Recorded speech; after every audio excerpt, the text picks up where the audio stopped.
Please. We are now recording. Yard. All right, let's see if the video works or if it drops me off. Hi, everybody. Hi. Em, I'll manage the waiting room so you don't have to deal with that. Awesome thing. Are you recording? Yes, sir. We're recording now. Awesome. Sweet. This is Mobile Tim today. I'm on my way down to an Oakley golf tournament that we play in every year as a team. The key sponsor for us. Matt, can you mute everybody? They'll be under your participants piece. Oakley's been a key sponsor for us for a long time, and we are always honored to be invited to this golf tournament and playing it.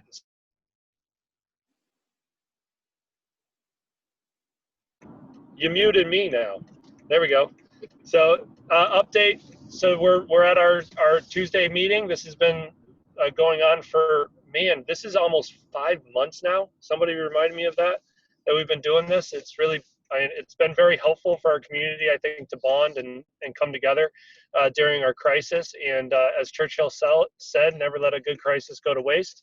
So we are, I think we're coming together as a community stronger than we ever have before, which is really wonderful for all of us to see. We've getting great participation on our school board meetings.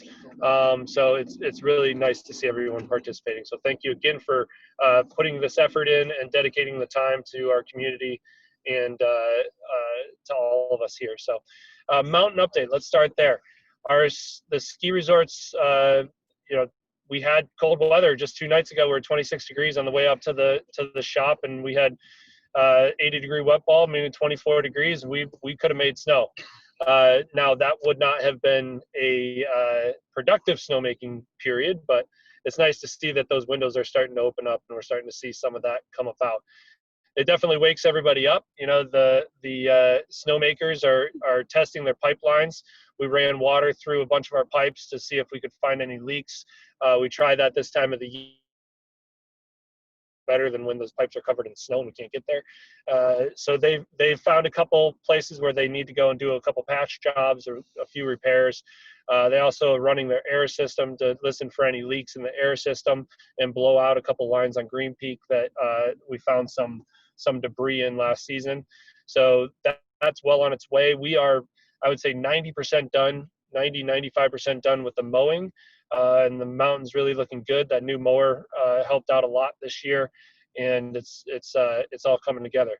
So lifts is we got into a bit of an electrical problem after our meeting last week with White Peaks, and we're sorting through some of our low voltage electrical circuits. Leitner Palma's coming out with a service technician to help with some of the low voltage electrical issues that we have on that lift. So unfortunately, they've been tied up with that for the past week or so, trying to figure out where some of these small electrical gremlins, as I call them, exist, which is a very complex issue that we're going to bring in some of the professionals from the manufacturer in on.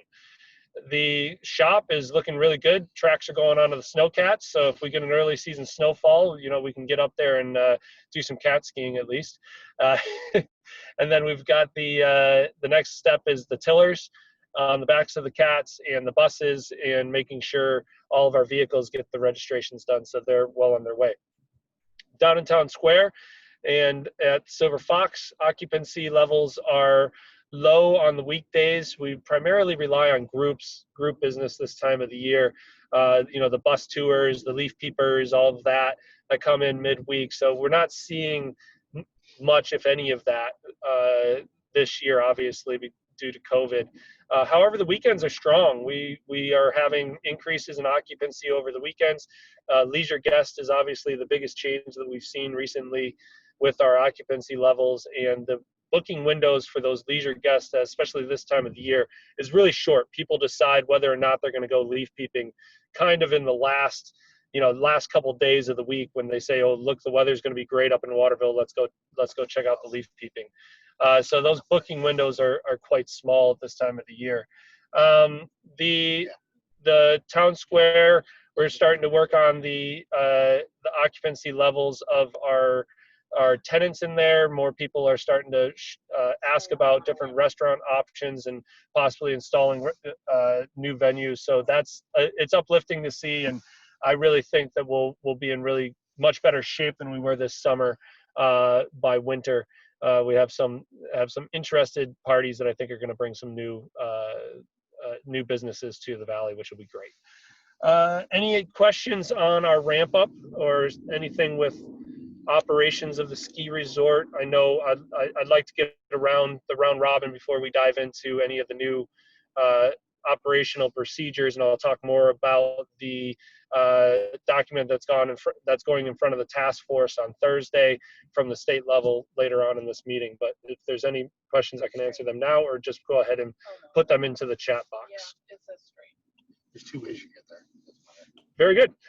Mark, you want to give us an update on the town? Yeah, thanks, Tim. Guys are continuing to get ready as the weather starts to change here. We are doing some tree cutting on Triple I Road. We've got a couple of problematic trees that we had to get down. They've been getting in the way of snow removal.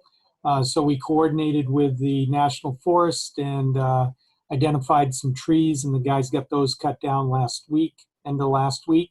I'm doing roadside work, prepping for plowing operations.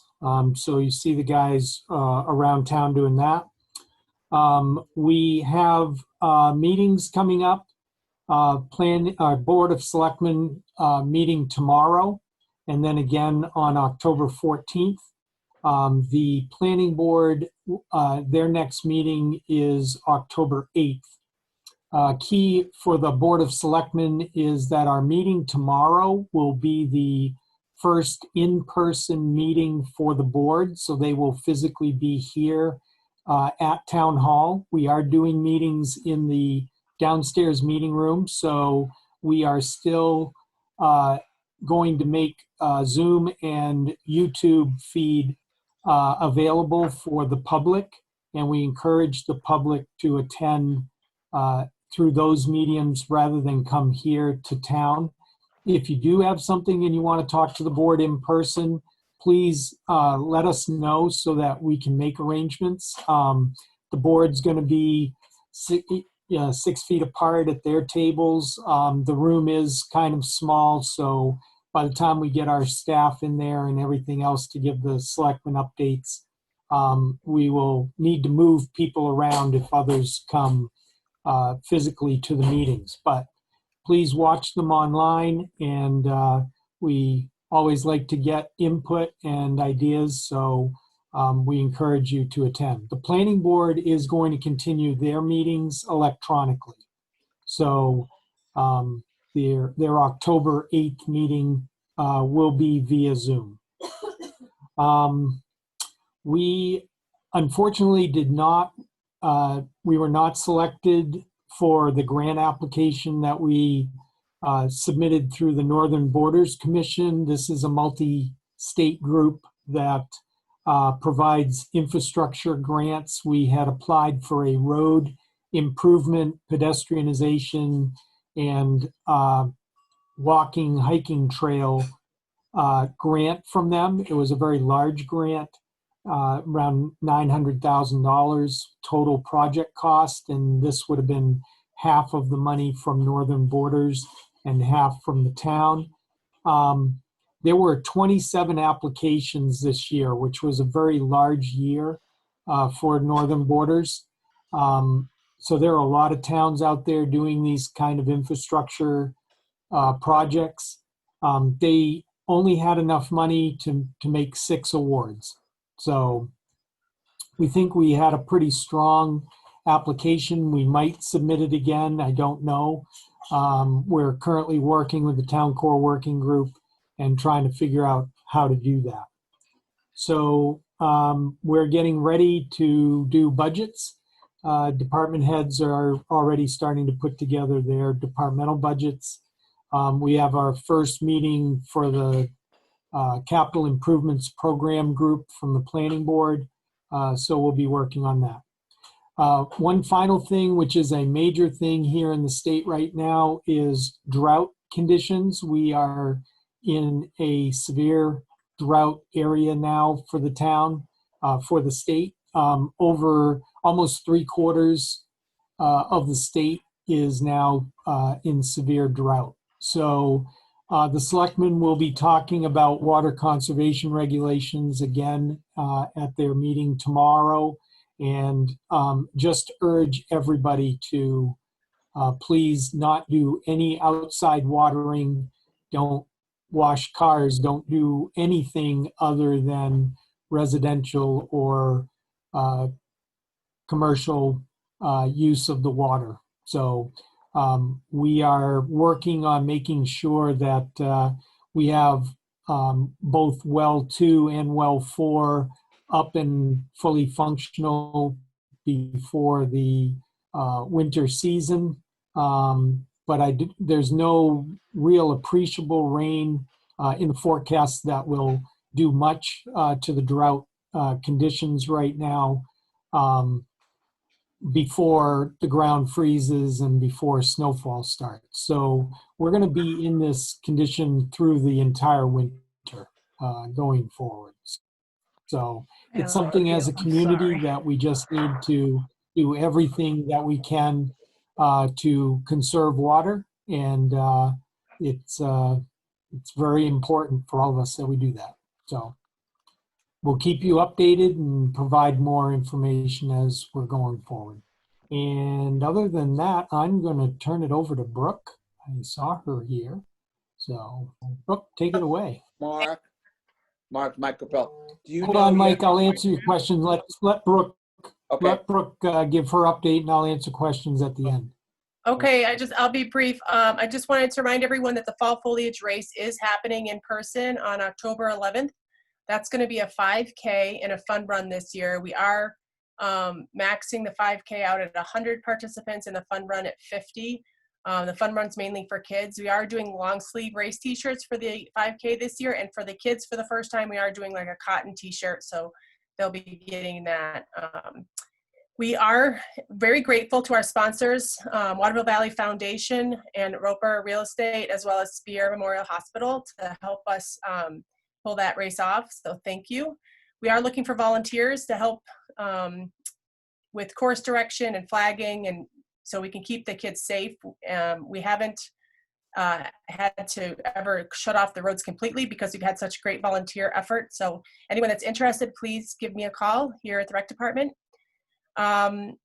We have our after school program registration open. Currently our kindergarten through second grade group is almost full, and we have plenty of room in our grade 3 through 5 group. So looking to get that registration full so we can continue our planning. We also have a Family Chalk Festival event happening on October 10th, Saturday. It's going to be a Saturday morning outside in the parking lot here. Call for more information or go to our website. And we also have a Halloween activity planned. We aren't going to be able to do our Halloween festivities inside the building this year like we usually do, but we will have it outside. The costume contest, which is the main event, will still be happening at 4 p.m. on October 24th. That's a week before the actual day. And we'll also provide a trick-or-treating list for all the businesses who want to participate. So it's like a walking route. We'll give the list so that people can use that to know which businesses would like to participate. Any questions? Okay. Okay, good. One alibi, Tim. You might notice on the trail, the village trail between the dam and Snowsbrook Road, the lights are installed. We are just waiting for the New Hampshire Electric Co-op to come in and install the meter service. Once the meter goes in, the lights will be on. So you walk down the trail and take a look. The posts and the lights themselves, the fixtures, they're gorgeous. I hope the lights work as well as the poles and fixtures look, because it really does dress up that area. So, so we're pretty happy about that.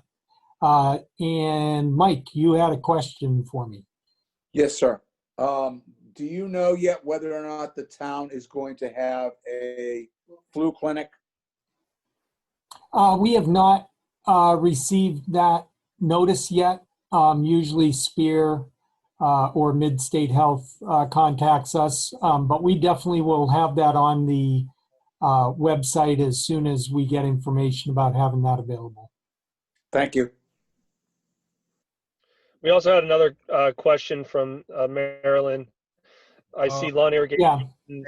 I had a question actually.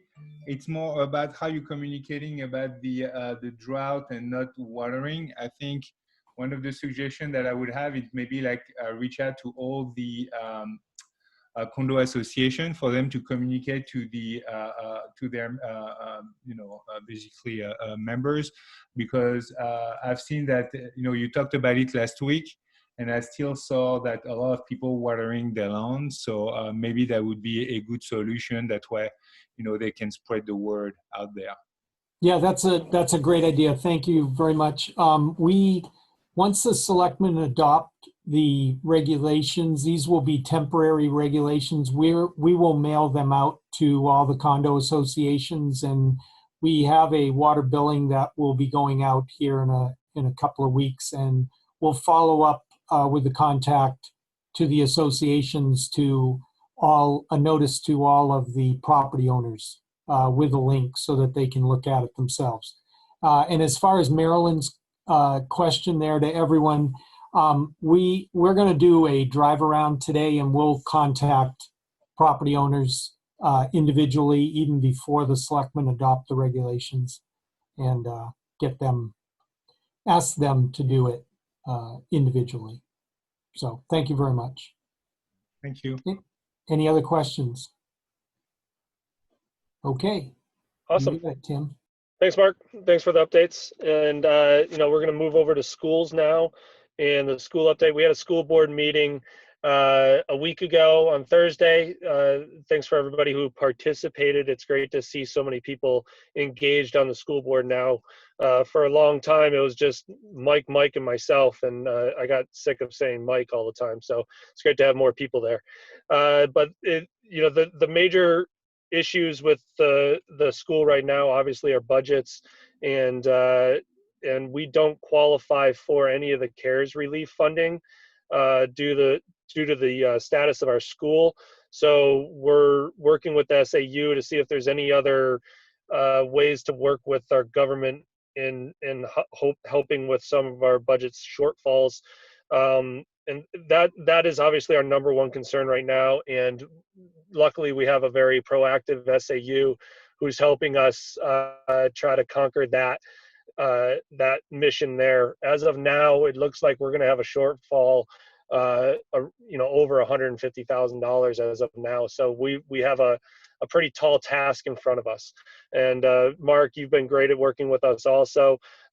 We know this is our priority, and so we'll continue to push down those lines. But definitely need to get the word out there and talk about this and make sure it's out in front of everybody's eyes that we're going to be working hard on trying to do that, trying to fix this shortfall that we have. Mike, do you have anything to add on the school?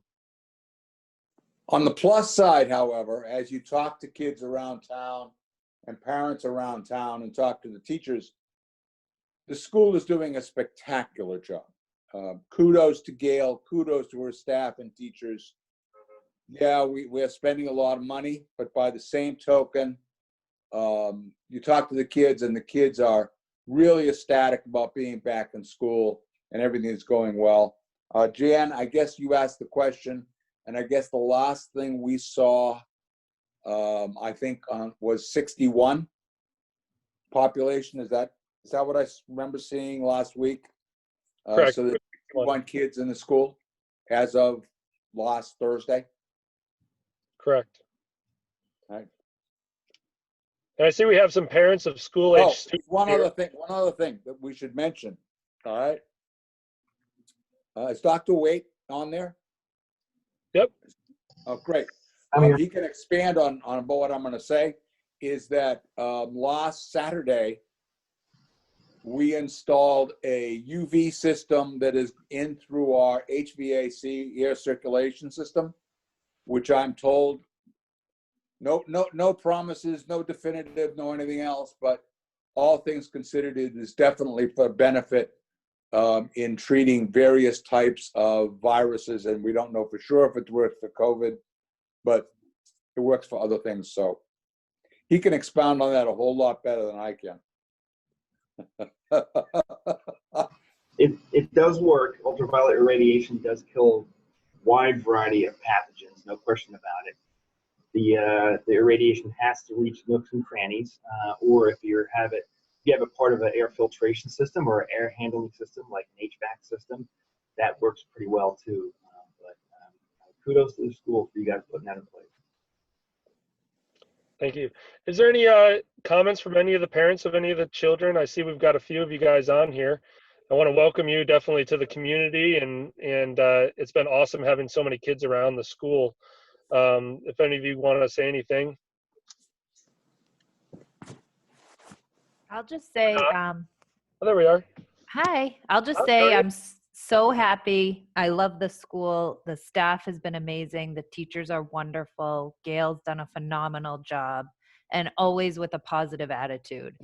You know, she's had a lot on her plate this year, big transition, and she's just handled it with stride, and she's so sweet. So couldn't say, enough positive things. Awesome. Good to hear. Good to hear. Yeah, I'd like to second that. I mean, I think that the kids are having such a nice time. It's great for them to experience what it's like to live here. And I still can't get over we're biking to school. But it's really fun. They're loving it. So good job to Gail and her staff. I totally agree with what everybody has said. My son absolutely loves it here. We were a little nervous, moving here, not really having any friends, but that quickly changed overnight. So just thank everybody for welcoming us, and we're so happy to be part of this community. But thanks everybody for everything you're doing. I think it's so cool when you go down the streets these days and you see the kids on their bikes, or you see them, playing. I went through Forest Knoll to drop one of my son's friends off, and there's a big Nerf gun breaking out in the middle of Forest Knoll. It is such a special place, and it really does balance our community well. It's great to see. So thank you all for giving us the chance to impress you with the community that we have here. So let's move on. Dr. Waite, we've got you this week. How are you? Good. How are you guys? Doing well, doing well. Do you have any updates you want to give us? Sure. Just a couple quick ones. Been watching the overall numbers of cases in the state of New Hampshire. A little concerning over the past 3 weeks. The numbers have been gradually climbing in new cases of COVID-19. But what's reassuring to me is that the percent of all tests that are positive is still remaining quite low. It's actually really low. It's about the same as Massachusetts, under 1% now. So that's a good sign. However, we have to just keep an eye on it as we have reopened quite a bit. I just, in that tone, I want to just talk a little bit about super spreader events. And all of our businesses and our lodges and activities need to be thinking about how do you prevent a super spreader event. That's defined essentially as when you have a gathering of people and there's one person there who has COVID, whether they're symptomatic or not, they spread it to a large number of people, and those people take it back to their communities, and it metastasizes essentially. And there's a lot more studies and science coming out about these events. The factors related to a robust super spreader event include, number one, large numbers of people. Number two, lack of physical distancing of 6 feet or more. Number three, indoors more than outdoors, although there's been plenty of super spreader events and outdoor parties as well. Number five, and I don't think the science shows this, but it appears to me that liberal consumption of alcohol may play a role too. You think about it, the less inhibitions one has, the less likely you're going to pay attention to physical distancing and caution about wearing a mask. And number six, most importantly, the compliance of mask wearing at these events too. So these things happen, and they can be disastrous for a community, for a business. You have to be very, very careful and diligent about not letting your guard down right now. Masks do work. I've said this every single meeting. Increasing science shows that they do prevent dissemination of respiratory droplets that are contaminated with the virus. And that goes for all respiratory viruses. Speaking of which, it is flu shot season, flu vaccination season. I strongly recommend everybody get your flu vaccine this year. Yes, it's true. It's possible we may have less of a active flu season because of all the social distancing and all the masking that everybody's using. On the other hand, it's better if you have the flu vaccine, so that if you end up with respiratory symptoms and a syndrome that looks like a respiratory virus, if you've got the vaccine, it may help your healthcare providers identify who should be tested and who should be quarantined in a timely fashion. So I strongly recommend it for everybody. With that, happy to take any questions.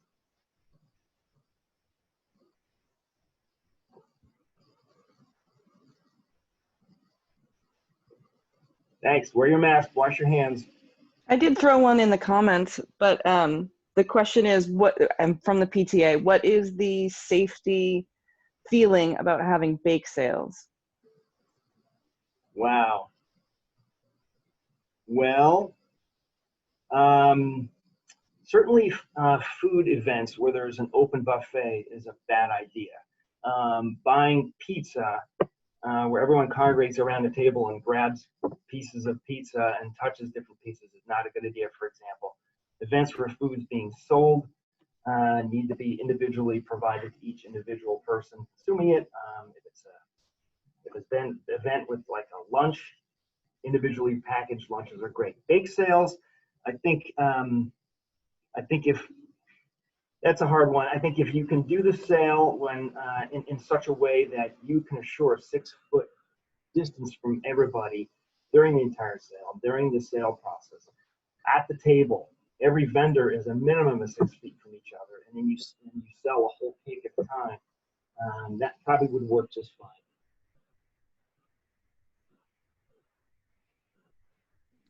And everyone wears masks.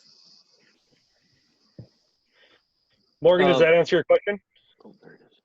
Yeah, it does. I mean, I think, so normally what we do is on Columbus Day weekend, we have a bake sale, and the families are all baking and donating, and things are individually wrapped, and we have, you know, different families coming to sell throughout the day. So that's sort of, it sounds like it would break the rules, but I'm still not perfectly clear. I know he can't give me a yes or no answer. Yes, you can do this, or no, you can't. But I was just curious about any regulations or anything. Yeah, I'm not sure if there's any bake sale regulations.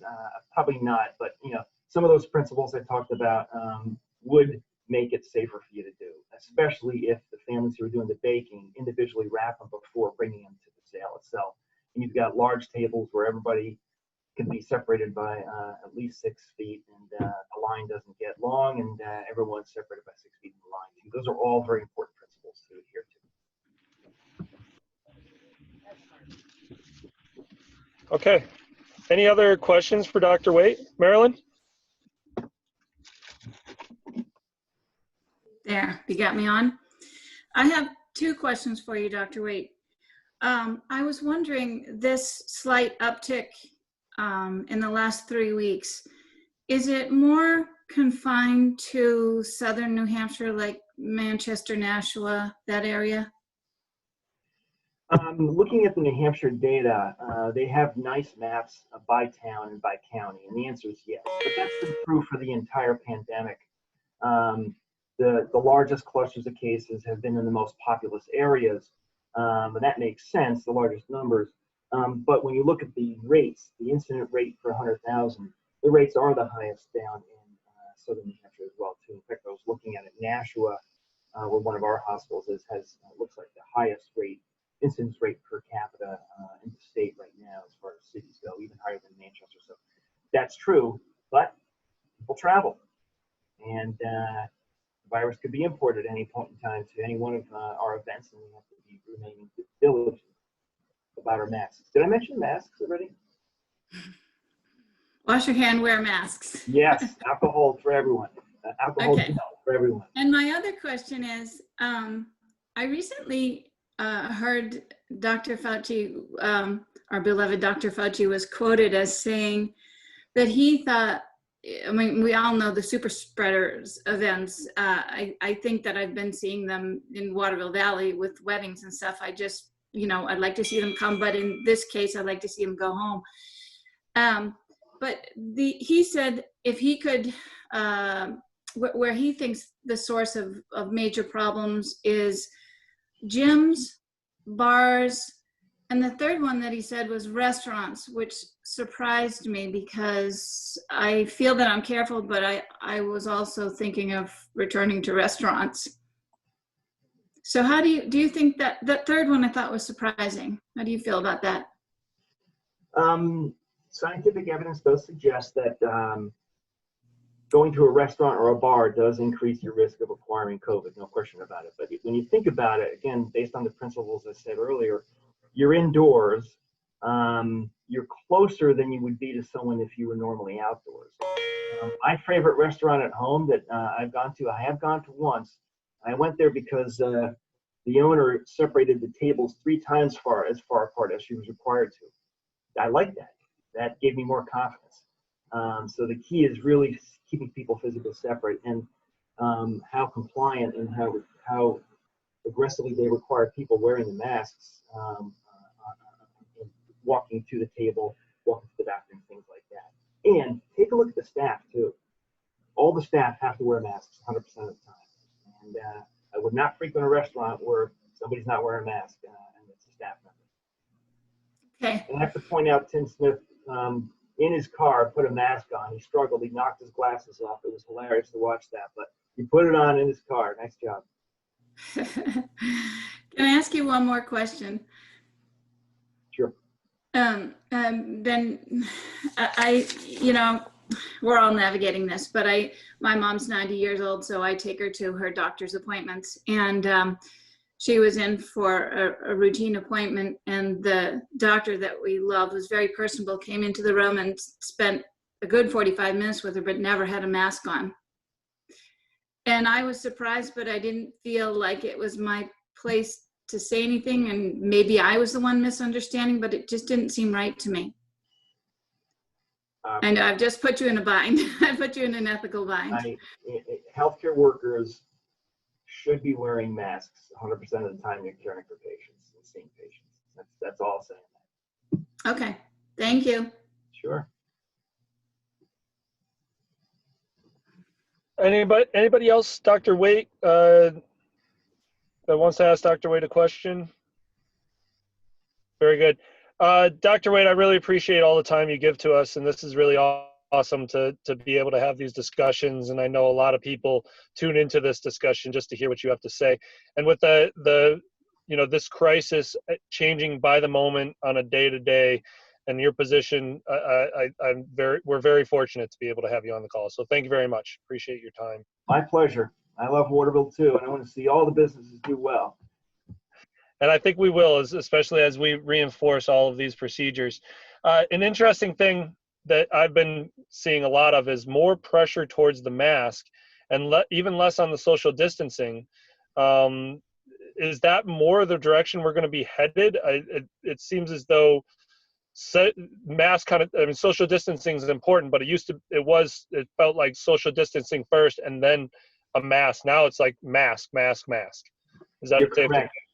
They both matter, Tim, but unfortunately, throughout the beginning half of the pandemic, there wasn't enough of an emphasis on masking. There was lots of the emphasis on physical distancing and social distancing. And now we've got to come full circle because the science does show that masks work. And we should not give up and not relax our physical distancing approaches either. And we do have one more question that's come in about the CDC and the back and forth they've been doing with their recommendations. Do you have any suggestions for us as we're trying to navigate through these recommendations?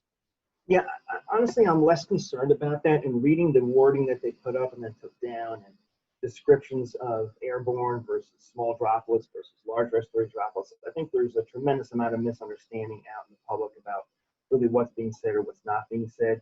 There's also a tremendous amount of suspicion that non-public health government officials may be trying to manipulate things that our public health officials are doing and saying, and I get that. I fully understand that.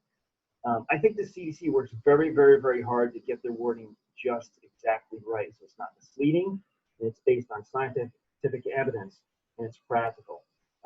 So I think if they need to take a little time to refine the wording and get it just right, I'm all for that.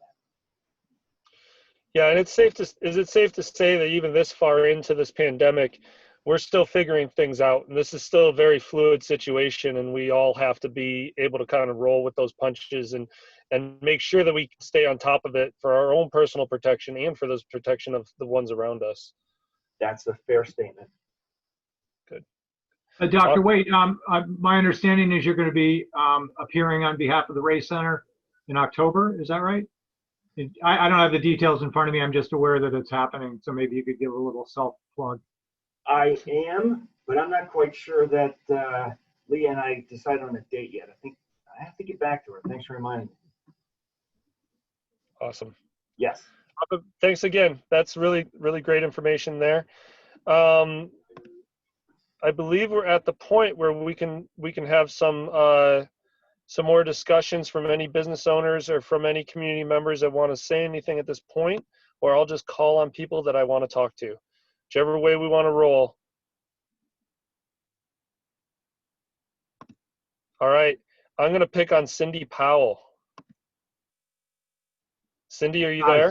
Sadly, she is unavailable at this moment. She's talking to one of our children. Oh, come on. Okay, well, she's in charge of the adaptive program, and I know we've got a lot of hurdles to overcome with the adaptive program, but they're also taking some forward efforts to do the turkey trot, which I think is going to be a nice event for us, seeing how running seems to be working for us all during this pandemic, and it's a great way for us to get outside. So I just wanted to see if she had any updates there. Let's go. Tori Amarillo, you're looking down and you don't look to be paying attention, so I'm going to call on you. It's like, it's like Joke's class, on you. right? It's like Joke's class. on you. Joke's on you. Laser focused. That's me. Everything's good here. We're planning. We're deep in planning for the winter. School is still going great. We're so happy still at the academy. A couple updates. Bill Powell sent me a message, and I'm going to remind you. So Columbus Weekend, Indigenous Peoples Weekend, we're doing a BBTS Fall Festival, which is it's basically what we've done in years past. There's a few different events going on with the BBTS flag on them. The first is on Saturday morning, we do a ski swap where families whose kids have outgrown their equipment sell it. Sportoma helps us put that on, and it is 30% of the proceeds of the ski swap come back to the club, and 70% go back to the families who are selling the equipment. So it's a win-win for everybody. Also helps clean out your basement. Anyone is allowed to sell their equipment at the swap. You don't have to be BBTS family, so you can look for information about that coming out in the next couple weeks. So that's Saturday morning. That'll be in Town Square. I just took notes on what Dr. Waite said about how to appropriately sell things in a forum like that. So we'll be employing some of those strategies. We do have a big tent going up in Town Square for that, so we should have space. On Sunday morning, we have a fit day, which is scheduled to be up at the resort. The equipment manufacturers are coming to take orders for equipment for the season. We know that there have been some supply chain disruptions. The whole world has experienced coronavirus. So there have been supply chain interruptions. So many, but not all, of our families have already ordered their equipment, but we do want to make sure that we get, kids who've grown appropriately sized. So that will be, a mask wearing and as distanced as possible event. We do need to touch kids in order to size their boots. So that's going to be a challenge, but we're working with the reps to make sure that that's a safe thing. And then also on Sunday, we have a golf tournament at the golf club. So we'll have foursomes playing golf, and then we're going to do outside appetizers and drinks right after the golf tournament. Years past, we did a whole dinner. We're not doing a dinner for obvious reasons, but we are going to have a little bit of a social gathering right after the golf tournament. We're following the procedure that they've done for the weekly scrambles, I guess, at the golf club. So Craig has some policies in place for that. And Roper Realty is also our very generous sponsor for the golf tournament. So we're super grateful for Roper family support. So Columbus Weekend, Indigenous Peoples Weekend, BBTS Fall Festival. We're really looking forward. For us, it feels like the kickoff to the winter. It's really a nice time for our weekend families to get together. In an ordinary year, they haven't seen each other very much. In this year, they've either seen each other incessantly because nobody's left the valley, or they've been completely distant since March. So we're looking forward to getting our people back together and to begin sort of making it real that we are planning for the winter. We're getting ready. We're excited. It's certainly cold enough when I get up every morning. So yeah, lots of. Not cold enough yet. Not cold enough yet. Still got to get colder. Come on. I have a hard time this time of year. This is like, I'm not ready. It's cold. Do you know what? Do you know whether or not we're doing the Indigenous Peoples Columbus Day tent sale? I believe it is happening. Yeah, but that's not. I can update that. Dawn Marie, we just had our merchant meeting before this meeting, and Dawn Marie discussed that she is having the tent sale for their from all their shops from Sportoma. It's going to be under the tent. They will have a lot of parameters on how many people they allow, the spacing, the roped off. So it's going to be COVID compliant. And it should be good for us. And mind you, for everyone, spread the word. You really should get down there and buy your skis now, because we don't know what's going to happen in the supply chain. We've seen that broken in the bikes for the entire summer. And so I will encourage anyone, if you can get your hands on skis, if you're thinking about buying skis, buy them early. Tim, I have a question about that. Usually on the morning of the fall foliage race, Sunday morning, the tent sale and the fall foliage race make for a lot of crowding.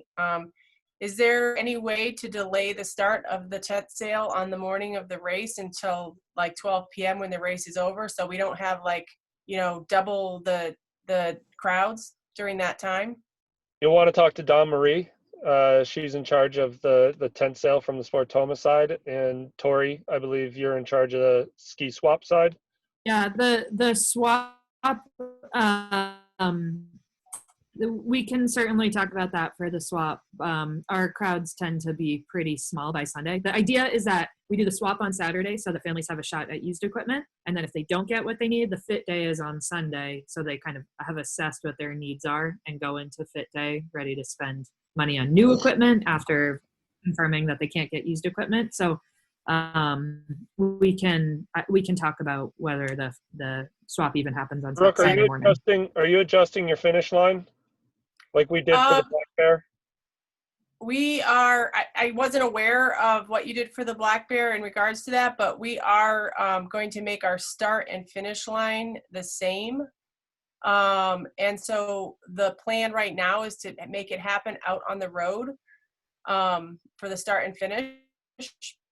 But that's not for sure yet. But that certainly would help alleviate some of that crowd, because we really need to consider this as a community, approach thing, because if I'm running, the event with numbers of 150, and then we have the tent sale still with, they have a lot of people that show up for that. So I guess we just need to come with a holistic approach and maybe figure out some timing of that. So if I could be included in any of those meetings regarding that, that would be appreciated. So I don't think it's a meeting. You're going to want to reach out to Dawn Marie directly. Oh, I certainly will, but like the merchant meetings, or I don't know, stuff, I guess this is a great forum so we can all sort of talk this stuff out for sure. But this is just a bigger weekend where if everyone's planning on doing their own thing on a smaller scale, that's great. But when we add it all together, of course, it's going to be bigger. So I'll reach out to Don. Thank you, Tim. Yep, no problem. And then Matt Hesser and his team, Jamie Cobbett, obviously are in charge of all of the resort facilities and the resort interactions. Matt, do you have any updates on what we're doing for Columbus Day? In an effort to try to limit the person-to-person, we have decided not to hold the in-person season pass sales or where you can pick up your pass. We're going to try to do all that we will be doing that all through mail this year. And we're also just trying to add a couple things. So we're playing around with some disc golf stuff, maybe a tournament. Ian is working to see what he can do on that. Music will still go as planned and all that kind of stuff. We're still planning to do the hike, correct? Yes, sir. Yep. We've got some details to work through on that one, but we're trying to figure that one out as well. The big thing, normally we try to bring everyone together in the center of town. So if we're designing everything to be a little bit further away from town, still with the town square, still with emphasis on bringing people in at certain times, but not trying to bring multiple groups in, stacking the Legos like we normally do to build the crowds. Okay.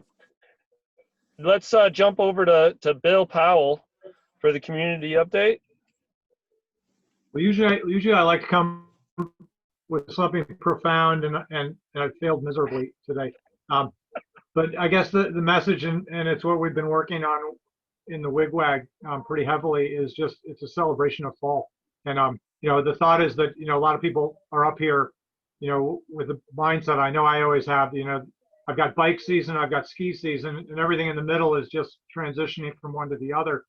And as my lovely wife has alerted me, there's actually a 10-week season in between Labor Day and the third Saturday in November, when there's a lot to take advantage of, and I'll just sort of be spoiler alert for the wigwag that you're going to read a lot about fall, and particularly for people who are here and spending their first fall in the valley. There is a tremendous amount to discover and rediscover. The same hikes that you take during the summer look completely different with leaves off of the trees. And some of the activities that you enjoy during the summer, you can still enjoy into the fall. So it's a time to take advantage of some really tremendous, in addition to the foliage, it's a time to take advantage of and discover a lot of things that are available. And it's to the old timers too, who think they know everything like I did. And it turns out that, I didn't know a lot. I don't always admit that, but, in this case, I'll readily come to terms with it. So, again, just get out there, particularly if you're new, get out there, discover Waterville. It's an amazing place. And if you're not out there, you're not finding out about it. Agreed. And, this is really the time of the year when we all get very heavily active in planning for, the winter and planning for the fall festivals and Halloween and Columbus Day. We've got a lot of community events that we do this time of the year. Unfortunately, some of those will, look significantly different or not happen at all compared to years past. But, it is a time that we do celebrate our community. It's an awesome time of the year. Go ahead. Mike, thinking of way ahead to Halloween, what about trunk or treat? We haven't determined that quite yet. We're working to find out what Campton and Thornton are doing and what really does trick-or-treating look like this year in the world of COVID. We haven't gotten any clear real messaging on that yet. People are just starting to really discuss it. I know Matt and Jamie, both of them have been on it since day one, trying to figure out what that messaging is going to be and how that's going to look for us as a resort and as we move forward for the Halloween season.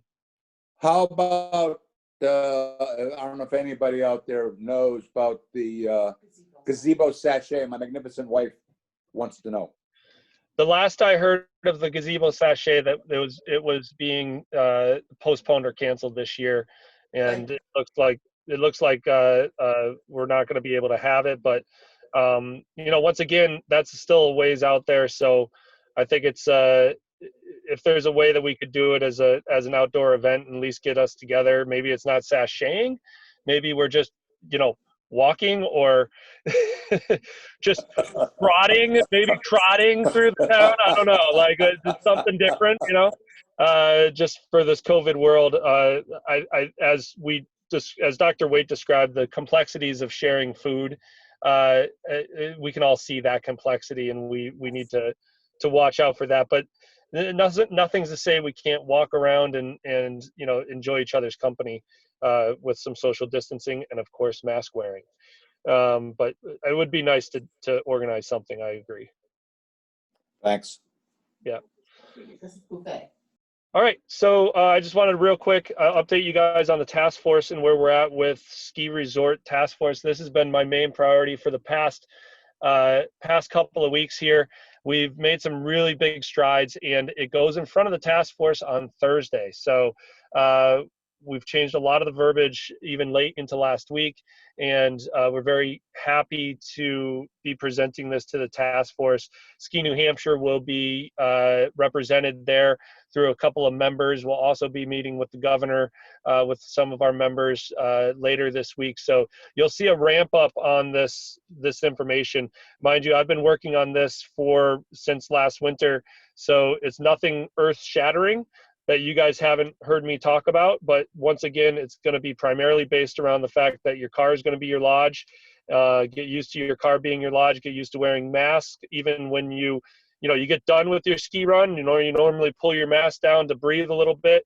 We're going to have to flip the script a little bit, because we're going to want to be putting our mask up as we approach the chairlift and on our ride during the chairlift.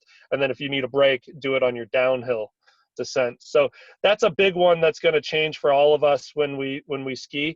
And mind you, we anticipate that skiing is going to be like biking. We're going to see a large increase in the desire to go skiing, and I think that can be seen this summer and how many people we have up here hiking. It also can be seen in our season pass sales. We're actually ahead of pace above last year. So people are very excited for the ski season, and we're coming up with all kind of creative parameters, like we said, about night skiing and skiing into the parking lots and things like that. We're working with the National Forest to provide some of these accommodations during this world of COVID. And who knows, maybe some of this stuff will work out to be better than we had been doing in the past. So I'm looking forward to it. I always love a challenge. I like to be creative. I like the fact that Sam, we're solely. Let me interrupt you, because I always do that anyway. No, really? Never noticed. A couple of the school kids that are also tennis players asked me, I don't know why they bother asking me, but they should ask you, about night skiing. And yeah. I said I would ask you, and I haven't seen you since then, so I thought I'd ask you since you just mentioned it. Well, in my mind, it's exactly that, right? I mean, our kids are going to be in a position this winter where they can't play basketball, right? Wrestling is a definite no-go. So we have an uphill battle there for our children to make sure that we have activities, not just for them, but for us too. I mean, don't forget, we're all kids at heart. So we got to provide ourselves with some fun too. So we know that that's important. We're working with the National Forest. I'm working with some rental providers for lights, and I think that we'll be able to pull this off. I think it's going to be good. I'm really looking forward to providing that product, at least for the 24 nights that I've scheduled right now, and then from there we'll see what else we can do. All right. Well, I have to jump off the call, unfortunately. Matt, can you take it from here if there's anything else anyone wants to say? But thank you all for your time and your commitment to this. Appreciate it. Bye now. Thank you. Represent. All right. Does anyone else have anything that they have questions about or would like a little discussion on? You got a written question, Matt? Oh, I do.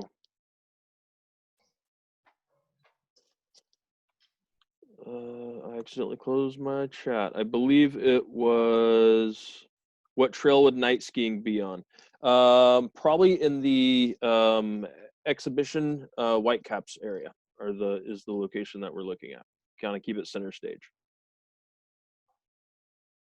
Matt, I also wanted to answer, there was a question from Shelley Z about an additional bill.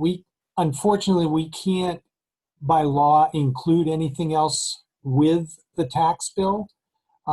If there were another mailing that needed to be done or something like that, we can coordinate it, but we can't send it out with specifically with the tax bill. Okay, thank you Just for that answer. From a law standpoint. Yeah, makes sense. Hey Matt, what Yes, are you seeing for inquiries in the overall theme of groups and weddings Groups, well, so bus tours, like, are you talking mainly for winter or next year or just in general, or? Over the next 90 to a half year, 90 days, half year. Gotcha. So we're obviously struggling. Tour groups are struggling for the winter time. We're still working with them and trying to provide pricing for stuff. But they, a lot of folks don't want to get on a bus. And so there's a shift in the tour business of a drive yourself kind of deal. So you sign up for that day, you get access to a certain pricing or package, that kind of deal. So we're definitely seeing that shift. Any kind of, like, most of our large conferences have completely pushed off, either wanting to see if a fall thing can happen in the winter time if something clears up and it's a better scenario for them, or they've just canceled for this year and pushed into next year. Wedding wise is doing incredibly well, so buckle up for next year. Friday, Saturday, and Sunday between Memorial Day and Columbus Day, if I remember correctly, there are only 3 days available. We are trying to push folks into Monday weddings and Thursday weddings and all that kind of stuff. So it's doing very well, and we're pretty excited about that. We've also started, for the groups that canceled in the early, spring and summer and all that kind of stuff, like GRC and all that kind of stuff, the conversation started about 3 or 4 weeks ago for most of them, just wanting to see what next year's going to look like. So the good news is those folks that have come here traditionally, like Whitehead and GRC and the recreation dance and PE group, NAFERD, they are now making their plans to see what can happen next year. Their big discussion is just, hey, if we have to cancel again, what's that going to look like for us? And so we're just working through all that. Any other questions for anyone?